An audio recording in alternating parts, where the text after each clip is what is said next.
Donald Trump একটি tweet করেছেন, অর্থাৎ এক্স হ্যান্ডেলে তিনি একটি বার্তা দিয়েছেন বাংলাদেশের সংখ্যালঘুদের উপর নির্যাতন হচ্ছে ইত্যাদি ইত্যাদি মিলিয়ে তিনি ব্যাপক উদ্বেগ প্রকাশ করেছেন। তো এই বিষয়টি নিয়ে বেশ হুলস্থুল যাচ্ছে বাংলাদেশের, বিশেষ করে হিন্দু সম্প্রদায় এবং আওয়ামী লীগের লোকজন বিষয়টাকে মনে করছেন যে তাদের বোধহয় বিশাল কোন অর্জিত হয়ে গেল। যদি আপনারা ইতিমধ্যেই জানেন যে সজীব ওয়াজেদ জয়, হাসিনার ছেলে, দুর্বৃত্ত জোর জয়, সে ইতিমধ্যে একটি লবিস ফার্ম নিয়োগ করেছে এখানে তার দলের পক্ষে কাজ করার জন্য। তাদেরকে আবার ক্ষমতা পুনরুদ্ধারের যে বৃথা চেষ্টা, তার অংশ হিসেবে বাংলাদেশের জনগণের সম্পদ যে চুরি হয়েছে তার একটি অংশ তারা আবার এখানে ব্যয় করছে। তো তারা ভাবছে যে বোধহয় বিশাল কিছু অর্জিত হয়ে গেল। তো এই বিষয়টি নিয়ে আমরা কথা বলবো। আমার সঙ্গে যোগ দিচ্ছেন আপনাদের অত্যন্ত প্রিয় মানুষ, পরিচিত মুখ, সাকিব ভাই। মানে বাংলাদেশের হিন্দু কমিউনিটির প্রতি আমি বাংলাদেশের মানুষ হিসেবে আমি দেখি না যে দৃশ্যমান কোনো বিদ্বেষ মানুষ পোষণ করে, কিন্তু ক্রমাগত তারা যদি একটি বাহিনীর দ্বারা ব্যবহৃত হতে থাকে, একটি দলের দ্বারা ব্যবহৃত হয়ে বাংলাদেশের বিপক্ষে অবস্থান নেয়, বা একটি দলকে রিস্টোর করার জন্য তারা যদি ধরেন তারা নিজেরাই নিজেদেরকে যদি হাতিয়ার হিসেবে তুলে দেয়, তাহলে কিন্তু মানে ভবিষ্যতে এই সম্পর্কটা অবনতির দিকেই যাবে। আপনি কি মনে করেন? হ্যাঁ, আমি এটা মনে করি, আপনার সাথে একমত। আমি মনে করি যে এখানে বিশেষ করে তরুণ সম্প্রদায় যেটা আছে, যারা কিন্তু এই সাধারণ শিক্ষার্থীদের মধ্যে অনেক আমাদের হিন্দু সন্তানরাও মারা গেছে, অনেক মারা গেছে। হ্যাঁ, এবং আমি মনে করি এই তরুণ সম্প্রদায়কে নিয়ে আসুক তাহলে, কারণ আমাদের যদি যেটা লিডারশিপ সে যদি না পারে, তাহলে তরুণ সম্প্রদায় হিন্দু মুসলমান কিভাবে একসাথে আমরা থাকবো এবং কিরকম ভাবে আমরা দৃষ্টান্ত স্থাপন করতে পারি দেখিয়ে দিই। আমরা এখানে দেখেন, এখানে জামাত এখন হিন্দু শাখা খুলতেছে, তাই না? এখানে তো মানে দেয়ার ইজ এ, আমি মনে করি great desire of the political parties to accommodate all our Hindu brothers and sisters. আমার মনে হয় সবাই কিন্তু বিএনপি, জামাত সবাই কিন্তু এখন ইন্ডিয়ার সাথে একটা ভালো সম্পর্ক রাখতে চায়, আমি যতটুকু বুঝি। সুতরাং সেই অবস্থা আমার মনে হয় এটা ওনাদের জন্য খুবই কন্ডিউসিভ অ্যাটমসফিয়ার হইতো যদি ওনারা আমাদের সাথে সত্য কাজটা করতেন। আমি কিন্তু সত্য প্রবলেম হয়ে থাকলে problem I want them to be solve. আমি চাই না বাংলাদেশে কোনো হিন্দু, মুসলমান, খ্রিস্টান, বৌদ্ধ কেউই ভয়ে থাকুক। যে মানে অপরাধ করেনি সেখানে বাংলাদেশে ভয় থাকবে, এটা ভয় থাকা উচিত না, কথা না। এবং অনেকদিন পরে আপনাকে আসলে পেলাম, আসলে এত চলমান এত ঘটনা ঘটতেছে যে আমরা যে একটু কথা বলবো তারপরও হচ্ছে না। তো আশা করি আবারও আপনি নিয়মিত হবেন আমাদের সাথে। আমি আপনাকে অবজার্ভ করছিলাম, আমার মনে হয় আপনি খুব সুন্দর সুন্দর কাজ করেছেন।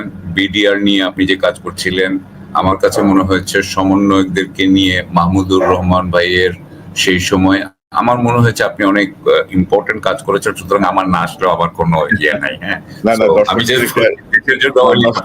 দর্শকদের আসলে একটা ব্যাপার থাকে আর আমাদেরও ব্যাপার থাকে। ধরেন আপনি তো ধরেন স্বৈরাচার বিরোধী যে হাসিনার ফ্যাসিস্ট রেজিমের বিরুদ্ধে যে কণ্ঠ বাংলাদেশ থেকে যিনি সাহসিকতার সঙ্গে কথা বলেছেন তার মধ্যে আপনি অন্যতম।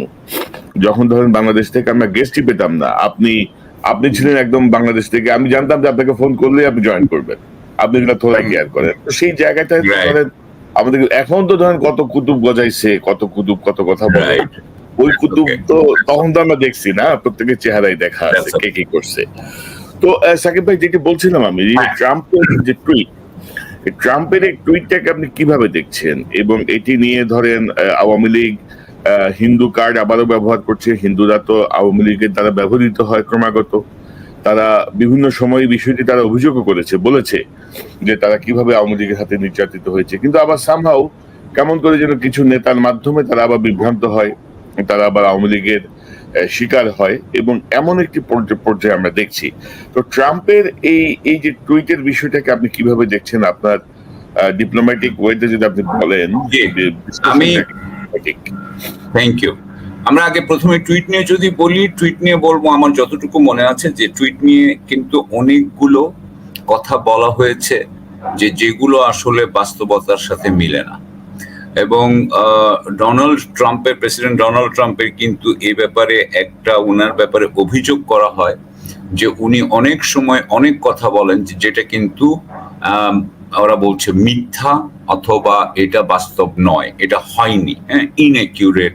আপনি এই যে ফ্যাক্ট চেকার বলে যে জিনিসটা, এই প্রফেশনটা, এটা আমার মনে হয় ডোনাল্ড ট্রাম্প ওই 2016-তে আসার পরে সবচেয়ে বেশি ফ্যাক্ট চেকার বোধহয় সমস্ত খবরের কাগজের জন্য হয়েছিল, আপনি চেক করে দেখতে পারেন। তো তাহলে উনি কিন্তু এখানে যেটা করেছেন বোঝা যাচ্ছে যে ওনাকে কেউ লিখে দিয়েছে। উনি বলছেন যে এখানে ভীষণ অত্যাচার হয়েছে হিন্দু, খ্রিস্টান এবং বৌদ্ধ ইয়ের উপরে, আমাদের বংশোদ্ভূত নাগরিকদের উপরে। বলা হয়েছে যে আমরা বিশৃঙ্খলা এবং অরাজকতা নৈরাজ্যের মধ্যে দিয়ে এখন দিন কাটছে আমাদের। বলা হয়েছে যে আমাদের এই সংখ্যালঘু সম্প্রদায়ের উপর অনেক অত্যাচার করা হয়েছে, অনেক আপনার আর্থিক ক্ষতি করা হয়েছে, এবং উনি থাকলে এগুলা হতে উনি দিতেন না। তো এখানে একটা জিনিস বলতে হবে যে এটা কিন্তু আসলে একটা কমিউনিটিকে লক্ষ্য করে উনি বলছেন। এই কমিউনিটিটা হচ্ছে যারা ভারতীয় বংশোদ্ভূত আমেরিকান নাগরিক, তাদের দিকে। কারণ তাদের একটা বড় অংশ, তাদের আসলে সবচেয়ে আগে প্রায় সবাই ডেমোক্রেটিক পার্টিতে ভোট দিত, কিন্তু এখন তাদের দক্ষিণ বা ধরেন ন্যাশনালিস্ট ইন্ডিয়ান যদি বলেন বা দক্ষিণপন্থী যদি ইন্ডিয়ান বলেন, তারা মোদি সাপোর্টার যারা ইন্ডিয়ান বলেন, তারা কিন্তু ট্রাম্পকে ভোট দিচ্ছে। সুতরাং ট্রাম্প কিন্তু তখন ওখানে একটা জায়গায় বলেছে যে তোমরা কিন্তু লেফটিস্টদের দিকে যেও না, তোমরা সব আমার দিকে আসো। অর্থাৎ সে ইন্ডিয়ান ভোটটা পাওয়ার জন্য এখন যা যা বলার দরকার সবকিছু সে বলতে রাজি আছে। আমরা এইভাবে এই জিনিসটাকে নিতে হবে, কারণ আর মাত্র 4 দিন, আপনি অ্যাজ ইউ সেড নেক্সট মঙ্গলবার। তো আমি সেই হিসেবে দেখি এটা একটা ভোট পাওয়ার জন্য একটা আপনার একটা কথা সে বলল। তবে ট্রাম্প যদি ইলেক্টেড হয় তাহলে কিন্তু সেটা অন্য বিষয়, সেই বিষয়ের জন্য আমাদের কিন্তু আগে থেকেই প্রিপারেশন নেওয়া উচিত। জি, আমি ওই প্রসঙ্গে আসছি, কিন্তু সাকিব ভাই ধরেন আমেরিকার যে সিস্টেম, আপনি আমেরিকায় দীর্ঘদিন কাজ করে গেছেন বাংলাদেশ দূতাবাসে, তো ধরেন প্রেসিডেন্ট হওয়ার আগে অনেক কিছু বলা সম্ভব, কিন্তু প্রেসিডেন্ট হয়ে যাওয়ার পরে কংগ্রেস সিনেটের যেই মানে নিয়মাবলী বা যে পদ্ধতিতে মার্কিন প্রশাসন চলে, সেখানে কিন্তু প্রেসিডেন্ট চাইলে অনেক কিছু করতে পারে না। কংগ্রেসের অ্যাপ্রুভাল লাগে, সিনেটের অ্যাপ্রুভাল লাগে, অনেক কিছু সেখানে লাগে। এবং আপনি যদি দেখেন যে বাংলাদেশের উপরে প্রথম যে স্যাংশনটা আরোপিত হয় র্যাবের 7 জন পুলিশ সহ র্যাবের উপরে, সেটা কিন্তু ট্রাম্পের আমলে কিন্তু সেটা ইনিশিয়েট হয়েছে, মানে বাই পার্টিজান, যে ওটা কিন্তু ট্রাম্পের আগের সময় সেটা ইনিশিয়েট হয়েছিল, সেই চিঠিটা পাঠানো হয়েছিল, পরে এটি এক্সিকিউট হয়েছে 2021 সালে। আপনার কথা ঠিক যে ফরেন পলিসির ব্যাপারে ডোমেস্টিক ওদের যে কংগ্রেসের যে আপনার কমিটি আছে, যেটা সেনেট কমিটি আছে, তাদের একটা ভূমিকা আছে। কিন্তু আমি বলবো যে পররাষ্ট্র নীতি হচ্ছে সেই ক্ষেত্র যেখানে আমেরিকার প্রেসিডেন্টকে সবচেয়ে বেশি একক ক্ষমতা দেওয়া হয়েছে। আমরা জানি যে যখন ওই যে আমরা অনেকগুলো আগে চিঠি দেখেছি যেগুলো রিপাবলিকান সেনেটররা লিখছিলেন হাসিনার এগেনস্টে, রিপাবলিকান কংগ্রেসম্যানরা লিখছিলেন হাসিনার এগেনস্টে, এবং তারা অনেকেই কিন্তু ট্রাম্পের পক্ষের আপনার দলের বা উনার ফ্যাকশনের আইন প্রণেতা। কিন্তু আমি তারপরেও কিন্তু ট্রাম্পের ব্যাপারে আমার কিন্তু কিছু কি বলবো আশঙ্কা আছে। আপনি আমেরিকায় থেকে আপনি চিন্তা করে দেখেন যে ট্রাম্প ছাড়া আর কোন প্রেসিডেন্ট তার নিজস্ব এফবিআই কে এইভাবে অ্যাটাক করতে পারত? আমার তো মনে হয় না। আমি মনে করি না যে কোন ডেমোক্রেটিক প্রেসিডেন্ট এফবিআই কে এইভাবে অ্যাটাক করতে পারতো সে যেটা করেছে। আমি যেভাবে সে বলে যে it is a third world country, America is a third world country, এটা অন্য কেউ পারতো না। আমার মনে হয় যেটা যে ট্রাম্প যে কোনো কিছু করতে গেলে সেখানে তো ব্যুরোক্রেসির একটা ভূমিকা আছে, পেন্টাগনের এখানে ভূমিকা থাকবে, নানান জিনিস আছে। দ্বিতীয়ত কথা হচ্ছে কি যে আমি যেটা আসতে চাচ্ছি সেটা হচ্ছে Trump can create problems for us, there is no doubt about that, এ বিষয়ে সন্দেহ নাই। কিন্তু আমরা যেটা নিয়ে কথা বলতেছি সেটা এতই অলিক এটা হইতে পারে না। মানে আপনি যদি বলেন যে হাসিনাকে রিটার্ন করাবেন, সেটা হইতে পারবে না, কিন্তু আমাদের ঝামেলা করতে পারবেন, দ্যাটস এ ডিফারেন্ট ইস্যু। এটা কিন্তু মানে একটা হচ্ছে একদম অলিক বাস্তব, আর আরেকটা হচ্ছে যেটা পসিবল। আর এখানে সাকিব ভাই, একটা বিষয় যদি আমি যোগ করি, যে ধরেন এখন এইসব গল্প দিয়ে তো লাভ নাই, কারণ ধরেন মার্কিন দূতাবাস একটি, প্রত্যেকটা মানবাধিকার সংস্থা এখানে কাজ করছে, আন্তর্জাতিক মিডিয়া সজাগ। তো আপনি বললেই তো হবে না যে হিন্দুদের উপরে এখানে ভয়ঙ্কর নির্যাতন চলছে। এবং আপনি যদি আমার ন্যাশনাল ফ্ল্যাগের উপরে যদি যে আপনি ইসকনের ফ্ল্যাগ লাগান, সেটা তো আমার পতাকার অবমাননা। তো সেখানে আমি আইনগত কোনো পদক্ষেপ নিলে সেটা হিন্দুদের বিরুদ্ধে তো নেওয়া হচ্ছে না। No, of course not, of course not. সেটা হচ্ছে যে ট্রাম্পের বিষয়টা আমি যেটা বলতে চাচ্ছি, ধরেন ট্রাম্প আমাদেরকে যত যাই করুক, আমাদের কি ওই গার্মেন্টস এর উপরে উনি আমাদের এখানে কি ট্যারিফ বসাই দিবেন? Is that possible? It's not possible. উনি যদি ওইটা করতে না পারেন, তাহলে আমেরিকা মানে আমাদের যে রেমিটেন্স মার্কেট আছে, সেই রেমিটেন্স মার্কেটকে আমাদের জিসিসি কান্ট্রিগুলো আমাদেরকে বলবে যে শেখ হাসিনাকে ফেরত না নিলে তোমাদের লোক নিব না।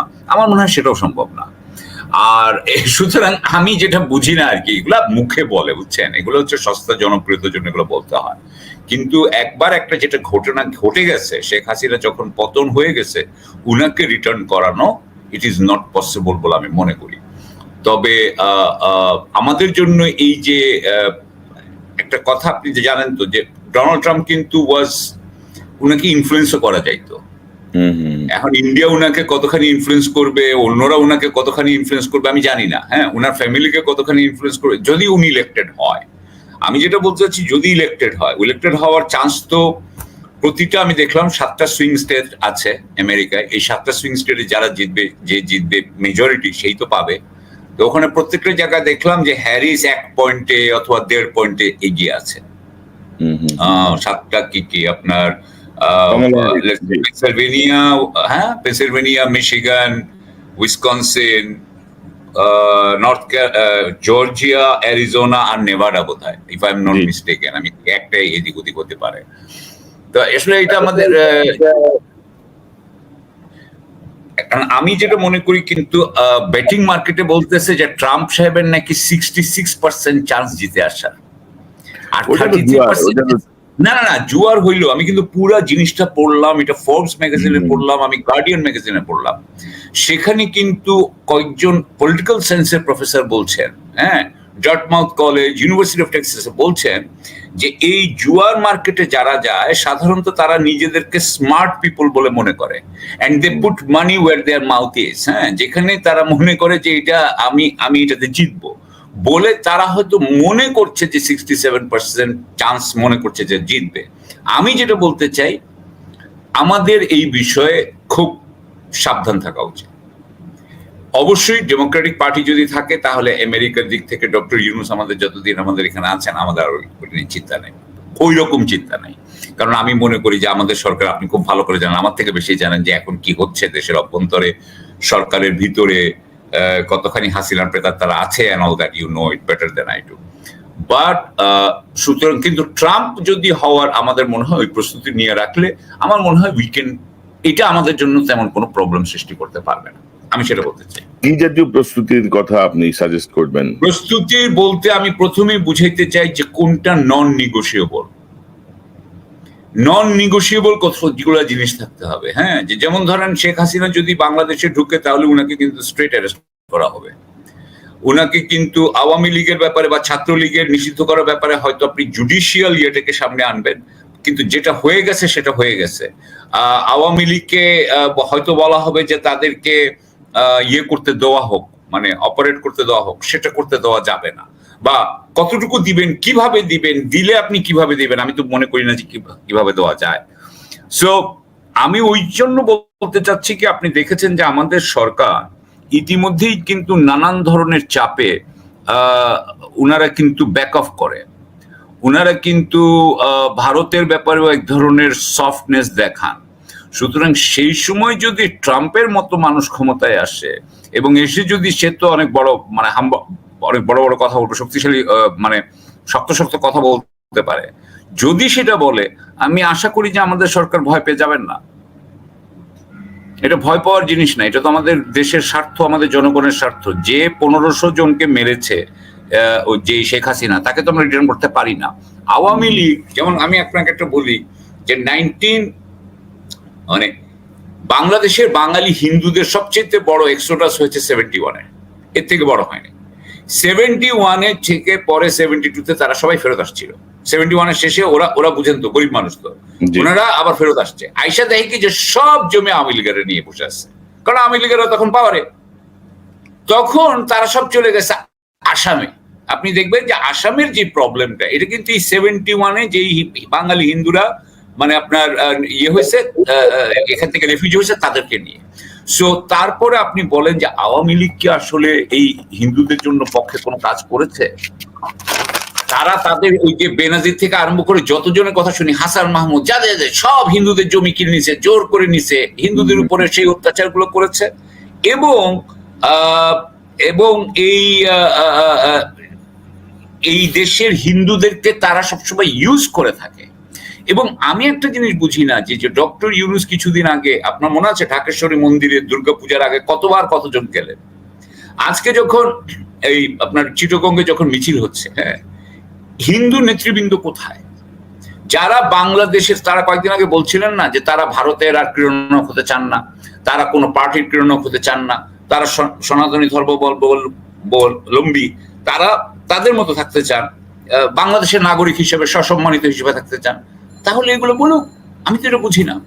সো এই জিনিসগুলোর মধ্যেও তো আমি মনে করি, আপনি ভালো জানেন যে এই সংখ্যালঘু ব্যাপারেও আমরা ঠিক মতো ম্যানেজ করতে পারছি না, আর ফলে এগুলো আমাদেরকে আন্তর্জাতিক সুযোগ করে দিচ্ছে মানুষের জন্য।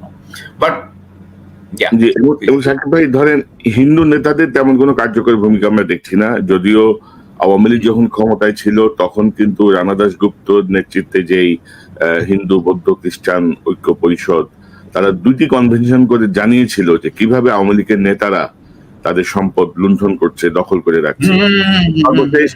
সর্বশেষ বেনজির পালিয়ে যাওয়ার পরেও আমরা দেখলাম যে বেনজির কি পরিমাণ হিন্দু সম্পত্তি দখল নিয়েছে, ভয়ভীতি দেখিয়ে নিয়েছে।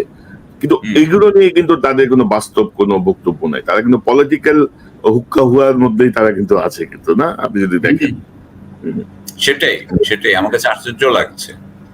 এবং আমাদের সরকারেরও এটা পুশ করা উচিত। তো এটা আমাদের বিএনপি বা জামাত যেটা বলবে, কিন্তু সরকারও তো, কিন্তু সরকার তো পলিটিক্যালি স্কিলড না, সেই জন্য এই কথাগুলো ঠিক মতো বলতে পারেন না। ওনারা তো ব্যুরোক্রেটিক মিনস অবলম্বন করেন, দ্যাটস দ্য প্রবলেম।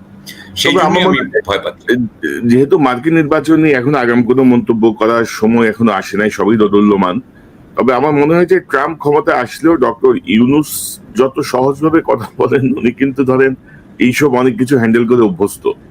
তো ওনাকে ভীতি প্রদর্শন করে বা ওনাকে খুব সহজে চলানো যাবে এটা আমি মনে করি না।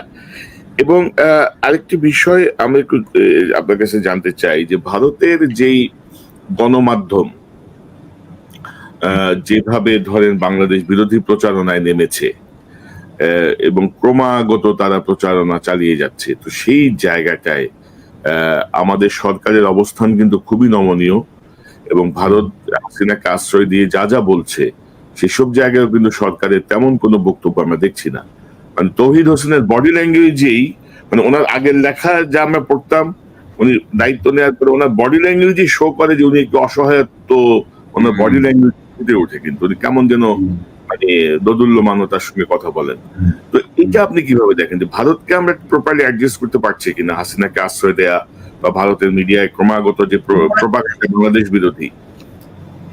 এটার আসলে উত্তরটা দেওয়ার কথা যাদের, সেটা হচ্ছে আমাদের গণমাধ্যম মেইনলি। তার মানে এই না যে আমাদের সরকার দেওয়া উচিত না, সরকার দিতে হতো। কিন্তু আমি আগে গণমাধ্যমের কথাটা বলিনি। আমাদের ইলিয়াস হোসেন সাহেব, উনি যেরকম কাজ করতেছেন, আপনিও করছেন, ইয়েও করছে, আপনারা এই যে গণমাধ্যম নিয়ে তো আপনারা কথা বলছেন, গণমাধ্যম কিন্তু এগুলো নিয়ে কথা বলছে না।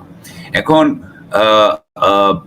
ভারতীয় গণমাধ্যমে যে অপপ্রচার করা হচ্ছে সেটার উত্তর দেওয়ার কথা কিন্তু আমাদের গণমাধ্যমের। ওনারা তো চাকরি বাকরি করেন, ওনারা পড়ালেখা করেন, ওনারা এগুলা নিয়ে রিসার্চ করবেন, এগুলো রিসার্চ করে, এই কিন্তু ওনাদের কাজ। কিন্তু সেই যে রিবাটাল, যে উত্তরটা, প্রত্যুত্তরটা, সেটা কিন্তু দেওয়া হচ্ছে না। এটা কোনো মতেই দেওয়া হচ্ছে না। এই যে আমরা যে কথা বলছি, এই যে আওয়ামী লীগের কি অত্যাচার সংখ্যালঘুদের উপরে, এটা কিন্তু কখনো কোনো কথা বলা হয় না। আপনি জানেন, আপনি একটু আগে বললেন। সো এগুলো গণমাধ্যমের কাজ ছিল, কিন্তু এখন আমাদের যতদিন না হবে ততদিন কি কেউ বলবে না? I don't no. হ্যাঁ, প্রথম আলো, ডেইলি স্টার, তাদের কি অবস্থা আপনি তো জানেন, অন্য পত্রিকার খবর। সো এখন হচ্ছে এটা একদিক দিয়ে। আর দ্বিতীয় কথা হচ্ছে, আমি খুবই ইয়েতে বলতে চাই যে এটা তো আপনি 2-1 দিন আগে ইলিয়াস সাহেব যে একটা করেছিল, দেখেছিলেন? ওই যে আপনি তো দেখেছেন অবশ্যই, প্রথম আলোকে নিয়ে জঙ্গি বানিয়েছে যে নির্দোষ লোককে। ওইখানে কয়েকটা আর্টিকেলের ছবি ছিল, দেখেছিলেন? আর্টিকেলের অথার গুলা কে ছিল ওখানে দেওয়া আছে না? উনি ওটা দিচ্ছে না? ওই অথাররা এখন কোথায়? উনারা এখন কমিশনের চেয়ারম্যান না? উনারই তো কমিশনের চেয়ারম্যান, উনারা তো ওনাদেরই লোক, বুঝছেন না? What I am trying to say, যেই আপনি মানে প্রথম আলো নিয়ে বললেন, সেই প্রথম আলোর কি বললেন আমাদের ভাই ইলিয়াস, কিন্তু কত সেই প্রথম মতিউর রহমানই তো প্রথম ডক্টর ইউনূসের সাক্ষাৎকার নিয়েছেন। So what I am trying to say is যে এই সরকারটা কিন্তু আপনার বিপ্লবী সরকার তো নয়, বিপ্লব আমাদের বেহাত হয়ে গেছে সেই দিনই, কিন্তু এনারা যেটা ম্যানেজ করে চলতে চান, সেই অবস্থায় আমরা যেটা নিয়ে শুরু করেছি আজকে, যে ম্যানেজ করে যদি চলতে চান, তাহলে আপনার উপরে সংখ্যালঘু দিয়ে হচ্ছে, আপনার হিন্দু ইস্যু তৈরি করা হচ্ছে, অথবা আপনার উপরে এই যে গার্মেন্টস নিয়ে ইস্যু করা হচ্ছে, আপনার সাথে ছাত্রদের নিয়ে ইস্যু করা হচ্ছে, নানান ধরনের ইস্যু হচ্ছে। এর মধ্যে যদি ট্রাম্পের ইস্যু যোগ হয়, আই এম সরি, আপনি হয়তো আশাবাদী, আমি অতটা আশাবাদী হইতে পারতেছি না। আমি হইতে চাই, আপনি বলেন না আমি হইতে চাই না, কিন্তু আমি হতে পারছি। সরকারের যে কার্যক্রম গত 2 মাসের, এই 2 মাসের কার্যক্রম খুবই হতাশাজনক কার্যক্রম। তাদের কোনো গার্ডস নাই, এবং তারা কিন্তু একটা যে মতিউর রহমান গংদের খপ্পরে পড়ছে বলা চলে আর কি। প্রথম আলো, ডেইলি স্টার মতিউর রহমান গংদের খপ্পরে তারা যে পড়েছে, এবং তারা ভাবছে যে এরাই বোধহয় মহান, কিন্তু মতিউর রহমান যে ভারতের 1 নাম্বার খাস লোক, এটা তারা বুঝেও বুঝতে চাচ্ছে না। এবং তারা আওয়ামী পুনর্বাসন কিন্তু কন্টিনিউ চলছে। আপনি যেটি বলছিলেন যে যারা এই সময় বিভিন্ন প্রোপাগান্ডার সঙ্গে যুক্ত ছিল, তাত্ত্বিক বিশ্লেষণ ঝেড়েছে, তারাই এখন সরকারে বসে আছে। তো এগুলো আসলে ধরেন মানে ঘরের শত্রু বিভীষণ, এমন একটা সিচুয়েশনের দিকে মধ্যেই মনে হয় ডক্টর ইউনূস সরকার যাচ্ছে। তো আপনি কি মনে করেন, মানে ভারতের ব্যাপারে আমাদের সরকারের কি পদক্ষেপটা ইমিডিয়েট নেওয়া উচিত? আমাদের সরকার চাইলে, সরকারের একটা বাজেট আছে, সরকার চাইলেই কিন্তু বিদেশের যত জার্নালিস্ট আছে না, আপনার ধরেন গার্ডিয়ান বলেন বা বিদেশি আন্তর্জাতিক, তাদেরকে তো নিয়ে আসতে পারে বাংলাদেশে। তাদেরকে তো বলতে পারে যে তোমরা তোমাদের টিকিট দিয়ে আসো, বাকিটা আমরা খরচ আমরা দিব, মানে এখানকার থাকা খাওয়া আমরা দিব, তোমরা খালি টিকিট দিয়ে আসো, তোমাদেরকে সব আমরা করে দিচ্ছি, কাম। দরকার হইলে তাদেরকে সামহাও আপনি অ্যাট্রাক্ট করেন, আপনি দরকার হইলে ইন্ডিয়ান জার্নালিস্টদেরকে অ্যাট্রাক্ট করেন। আমার কথা, আমি জাস্ট মানে আপনি সবাইকে না, আপনি কয়েকজনকে নেন। আপনি যদি মনে করেন যে সেরকম কেউ আছে, তাহলে তাদেরকে নেন যারা ওপেন মাইন্ডেড। আপনি ওপেন মাইন্ডেড লোক নিয়ে এটা করেন, এক। দ্বিতীয় কথা হচ্ছে যে যখনই হয় কি ভাই, আমি যা বুঝি প্রপাগান্ডা, আপনি আমার থেকে অনেক ভালো বুঝেন, প্রপাগান্ডা হয় কি এটার উত্তর তাড়াতাড়ি দিতে হয়, এটার উত্তরটা তাড়াতাড়ি দিতে হয়, যে এটা একটা বাকওয়াস জিনিস, এটা মানে মিথ্যা কথা বলেছে বা যেটাই হয়েছে, এটা যুক্তি হয়নি, অযৌক্তিক, এই কথাটা তাড়াতাড়ি বলতে হয়। এরকম কি কোনো মেশিনারি আছে? আমাদের তো পিআইবি আছে, মানে আমাদের তো আপনার পিআইডি আছে, ইনফরমেশন আছে, বিএসএস আছে। আগে তো বিএসএস হাসিনার পক্ষের লোক ছিল, এখন বিএসএস কি করে? আমি আপনার কাছে গিয়ে জিজ্ঞাসা করতে চাই। আপনারা আপনি তো ওই লাইনের মানুষ, আমি বলতে চাচ্ছি যে ওনারা কি করে। আর ফরেন মিনিস্টার এক্সটার্নাল পাবলিসিটি একটা উইং আছে, তো এক্সটার্নাল পাবলিসিটি উইং এর কি পয়সা নেই? যদি না থাকে I don't know, but they can take out advertisements in the foreign newspapers. ধরেন একটা দূতাবাস আছে আমার, ধরেন কলকাতায়, সে কলকাতায় একটা পেপারে করতে পারে, তো কথার কথা, সে তো মানুষকে ডাকতে পারে। আমাদের দূতাবাসে কি করতাম আমরা, সাথে সাথে আমাদের বন্ধু বান্ধব যারা ছিল সবাইকে ডাকতাম, যে দেখো এখানে কিন্তু আমাদের বিরুদ্ধে প্রপাগান্ডা ছড়ানো হচ্ছে, আই অ্যাম উইলিং যে তোমার এখানে তুমি বলো তোমার ডিপ্লোম্যাট কি বলছো ওখান থেকে, কথার কথা। আমি একজন ধরেন একজন আমেরিকানকে বললাম তোমার, বা লেটসে কি বললাম একজন ব্রিটিশকে, যে তোমার ব্রিটিশ এমবাসি ঢাকাতে কি বল। সো সবার মধ্যে এনে এই জিনিসটাকে তো অ্যাওয়ারনেস করাইতে হবে, এটাকে তো বুঝাই, এটা তো ফাইট করতে হয়, এটা তো ন্যারেটিভের ফাইট। এই ন্যারেটিভের ফাইট তো আমাদের এমবেসির করা উচিত, কি করা উচিত না? আমাদের এমবেসির করা উচিত। আমাদের এমবিসি কোনো ভূমিকা তো আমি এখন পর্যন্ত দেখি নাই আসলে। জিরো বলে মনে হয়। আমি তো এখনো কিছু শুনি নাই। আপনারা আমার থেকে ভালো জানেন, আমি এখনো কিছু ভালো শুনিনি। সো আমি আপনাকে বললাম যে সরকারেরই কিন্তু অনেক উইং আছে যেখানে ওনারা বেতন দেন। বিএসএস বললাম আপনাকে, ইনফরমেশন একটা স্ট্রাকচার আছে, অ্যাপারেটাস, এক্সটার্নাল পাবলিসিটি উইং, এমবেসিজ। তো আর কি আমি বুঝতেছি না, ওনারা কি কিছু ইউজ করবে না? সবাইকে এমনি বেতন দিবে? তবে সাকিব ভাই, এখানে খুব জেনারেল ওয়াকার সেনাপ্রধান একটি ভালো কথা বলেছিলেন আপনার আফটার হাসিনার পালায় যাওয়ার পরে যে কিছু হামলা টামলা হলো, তখনই সংখ্যালঘুদের ইস্যুটা সামনে আসছিল এবং ওয়াকার সাহেব বলেছেন যে এতগুলা ঘটনা ঘটছে, কোনোটাই সাম্প্রদায়িক আক্রমণ না।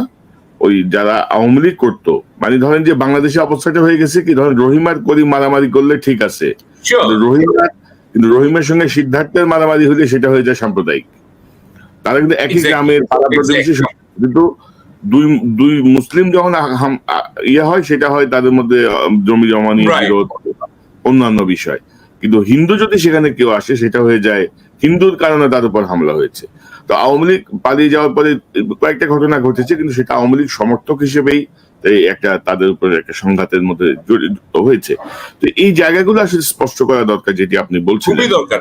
একটা জায়গা যেমন আছে কি ভাই, সেটা হচ্ছে যে শিক্ষক, অনেক শিক্ষক আমি মনে করি, যারা আমি যা বুঝি যে হিন্দু শিক্ষক ছিলেন, যারা পুরাপুরি স্বৈরতন্ত্রকে সাপোর্ট করছেন গত 15 বছর। এখন ছাত্ররা তাদেরকে দেখতে চায় না। ছাত্ররা খুব স্বাভাবিকভাবে বলতেছে, না আপনি আমাদের টিচার না, আমরা আপনাকে মানবো না। ধরেন কথার কথা, আপনি জয় বাংলা টিচার,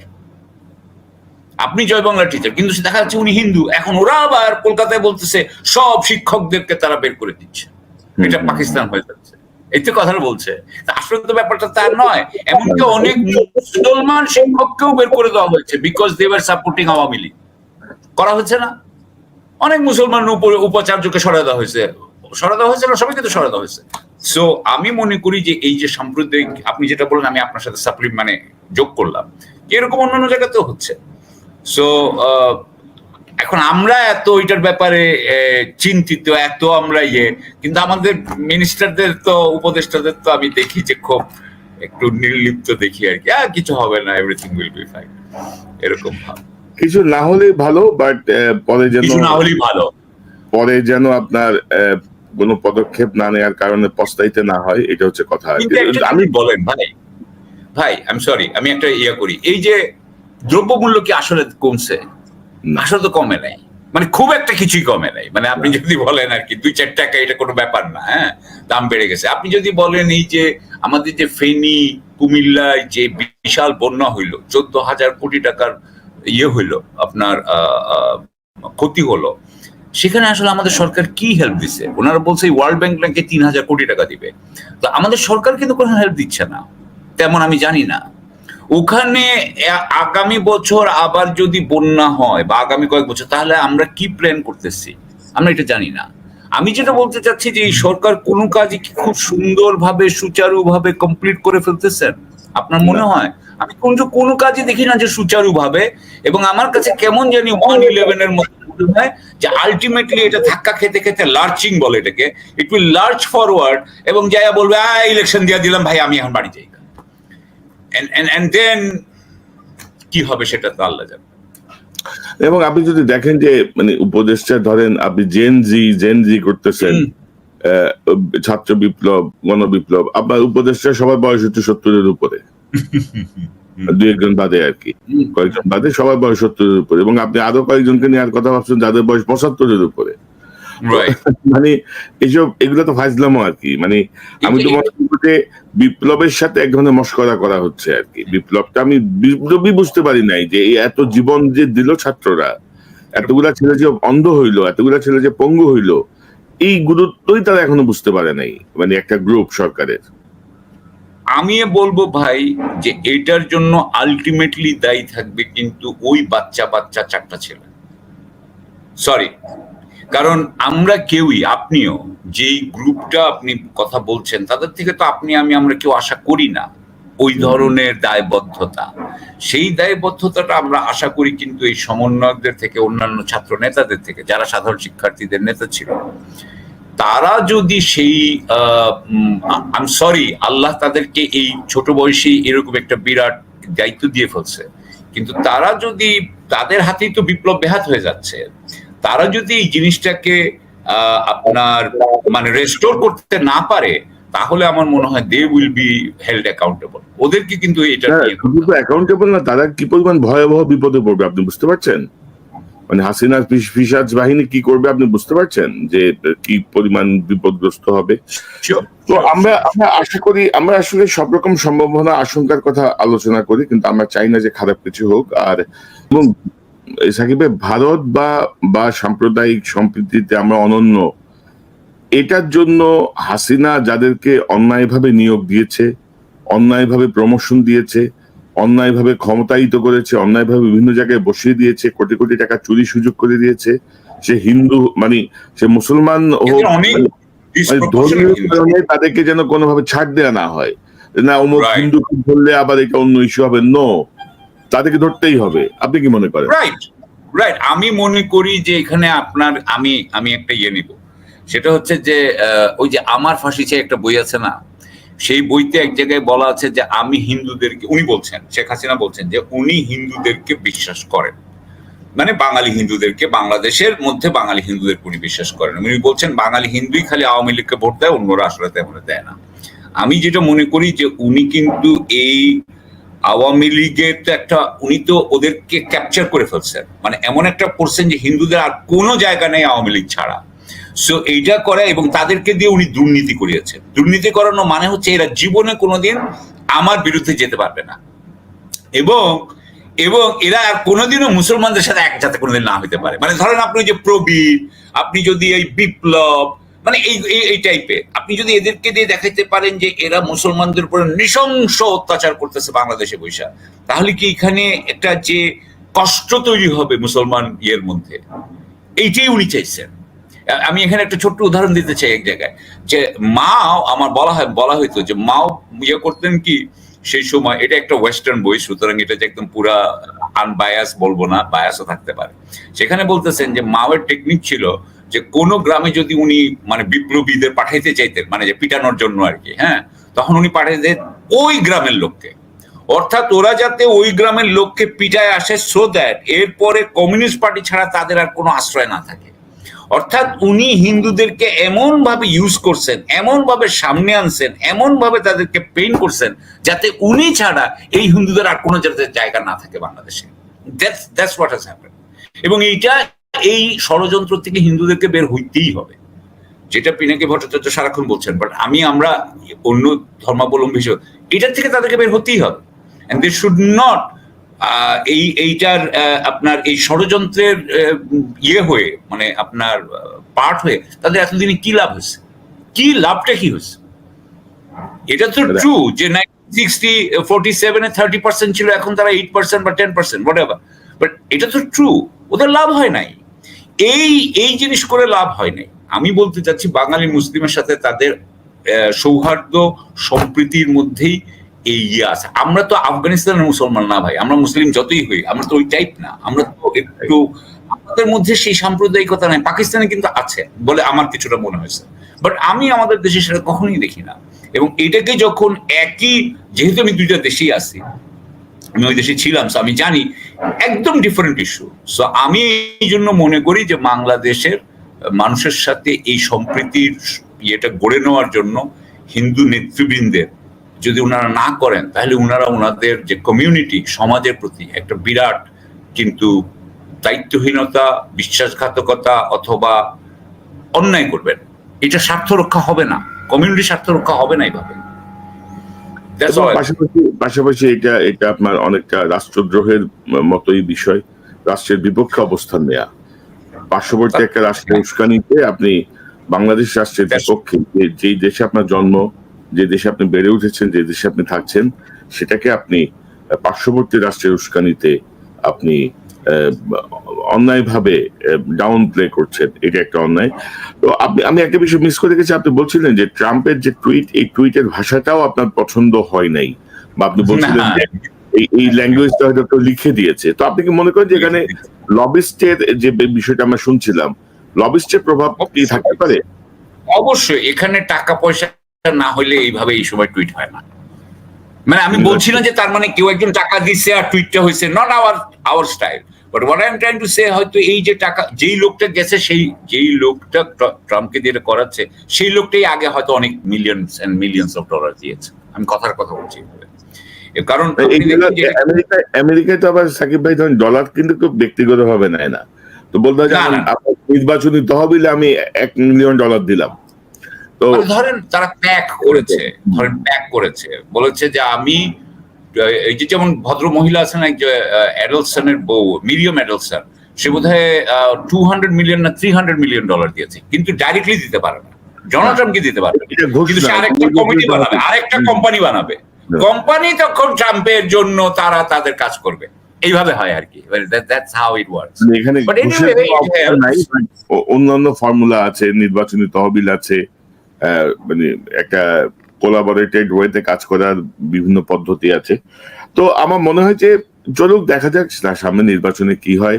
আর আমার দেশের বিষয়, আমার দেশের মানুষকেই আসলে মানে যে সমাধান করতে হবে, আমার দেশের মানুষকেই। আমি এখানে একটা ছোট্ট কথা ভাই, সেদিন আগে কয়েকদিন দেখতেছি খবরের কাগজে লিখতেছে যে চুপ্পু, আমাদের রাষ্ট্রপতি চুপ্পুর ব্যাপারে আমেরিকা এবং বোধহয় বিএনপি কে জানি অনড়, আমেরিকা এটার মধ্যে আসতেছে কেন?